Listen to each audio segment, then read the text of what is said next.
Everyone, this is Bosker Popovic, holistic health coach. In my previous video, I've talked about the why anxiety occurs and how to deal with it. And I'm not going to go through it again because you can watch it, the particular video. But one thing I've said is the main reason why anxiety occurs is because of the constantly repeated fears, particularly fears of the same ilk, that your brain actually recognizes or clusters them in the same range of problems or issues that need to be dealt with from which those particular fears are occurring. And it's only important to understand what a fear is.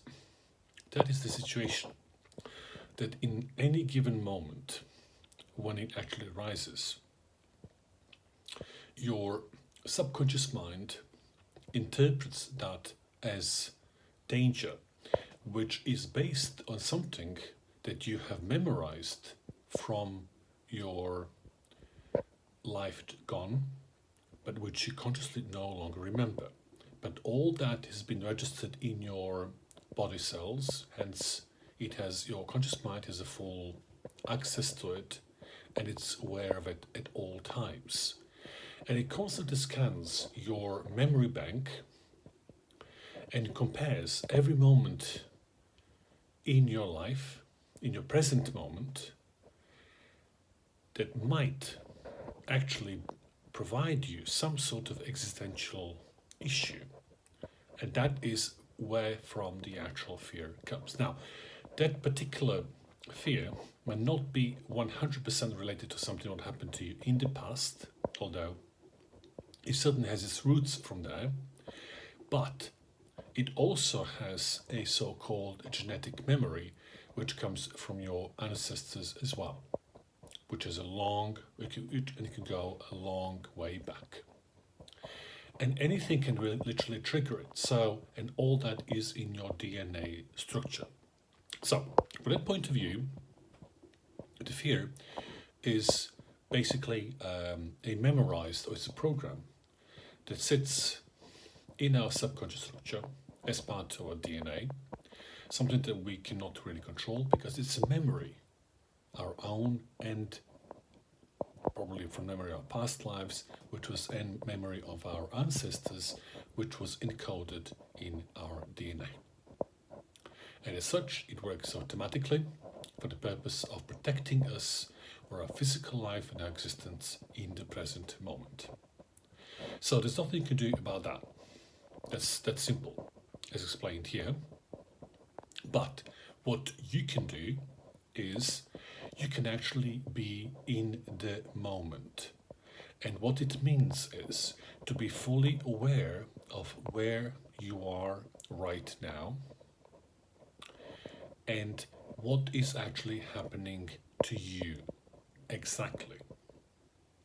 Not what you're interpreting through the messages that are coming through your subconscious feedback that overwhelms you and overrides anything that you can actually see here and now, and then literally provides this kind of like colored glasses that are giving you a deformed picture or understanding of the situation you are in. And there are so many examples that you can use. And let's use this example that you have a habit to go back to work late. And for some reason, you don't do anything about that. So you keep repeating the same thing all over and over again, despite the fact you know that it's going to cause the extreme levels of anxiety, but for some reason you do that.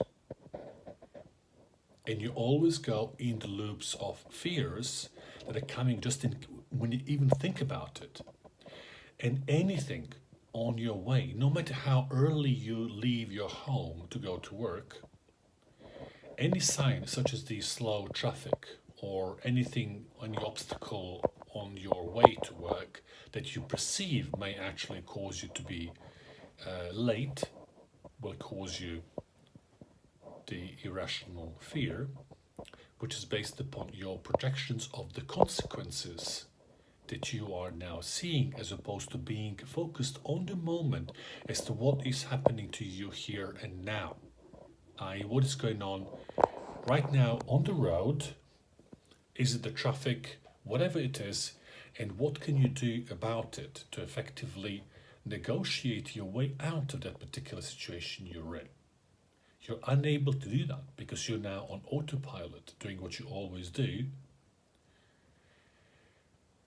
trusting your subconscious mind to get you there, that it always does, which is the way that you know without even thinking, whilst you're mentally focusing on the images that your subconscious mind is projecting to your conscious mind about what will be the potential consequences, hence you are experiencing this particular fear, which is irrational fear.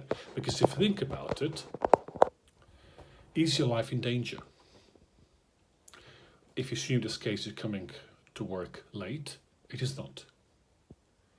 Is your job in danger? Possibly yes, depending on the how many times you've done this particular offense and what your management thinks about it, and how far down the line are you regarding this particular process of not coming to work on time. So on that basis, you have a genuine sort of case to be fearful. But then again, if you also think about it, instead of going and basically enslaving yourself in that fear, you can do several things. First of all, as I said, is be in the moment. What can you do here and now to negotiate your way out, find alternative, quicker way to get yourself to work? That's number one. Number two, if there's nothing you can do about it and the circumstances are that you will be late, then you have to put a right story to explain exactly what you have done, what has happened. This is not your fault. If your management doesn't accept that, well, it's not your fault. You have done everything you can, but what you can do is control every aspect of your emotions and your awareness to allow you to be in control and not being put down by irrational fears, so that you can actually project this energy of weakness, which other people will feel and they will act accordingly. This will actually make them more angry or act in a way that probably they wouldn't if you act calm, composed, explain the situation as it is, and you come up with a solution saying, now I understand what's going on, I will leave earlier, this and that, or I will go take a different route and I will do something about it. If none of these things work out in the medium to long term, there's no problem. You have a plan that you're going to move on to work somewhere closer to where you live, or you're going to move a house to live closer to where you work, current work, or you will find a work to be closer to where you live. Regardless of the decisions you make, you actually do something about it and you make a decision to control every aspect of what you do, because the control is the key factor that you need to be actually taking into account. And the lack of control leads to fear. And the actual repetition of the same fear that comes from the fact of being not in control will actually become an anxiety, which will be triggered by any single thing. And that means that your life will become a hell because you are not going to be controlled. You're not going to be able to control anything that is going on in your life. I'm using here the example of traffic, but this can equally be anything else. Your relationship with other people, with the money, with the finances, with the career, with your clients, studies, you name it, relationships, you name it. You really have to be, you cannot manage, you cannot be in control over the people, you cannot control of these people, of these events, but what you can always control is how you react to them, is what you do to actually influence the outcomes that you want. That's what you can do. And that in itself puts you in a very strong position emotionally, in which case the confidence will start to come. And when there is a confidence, the fear is not rearing its ugly head.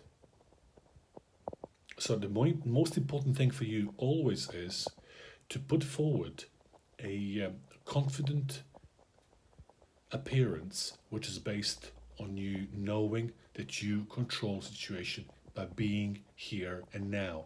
And that means you're fully aware of where you are, what is going on. You're receiving those messages from the subconscious mind telling you this, and that, but you're choosing not to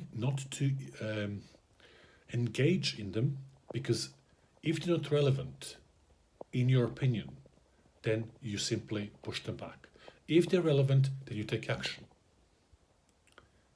That means if your life is in danger or some part of yourself is in danger, then action is absolutely justified, whatever that it might be. In that case, whatever comes from within yourself is fully acceptable and correct, and you should act upon it. But when you are in here now, you will then be able to make that decision. And that's only down to you what you're going to do and how you are going to literally act based upon you being fully aware and in control of all aspects of your being, of the whole spectrum of your emotions. When you say control, that doesn't mean to sort of like really impose, and it's about allowing those emotions that are relevant to what you actually see here and now, and let those emotions guide you to make a correct decision based upon what you see and you experience here and now.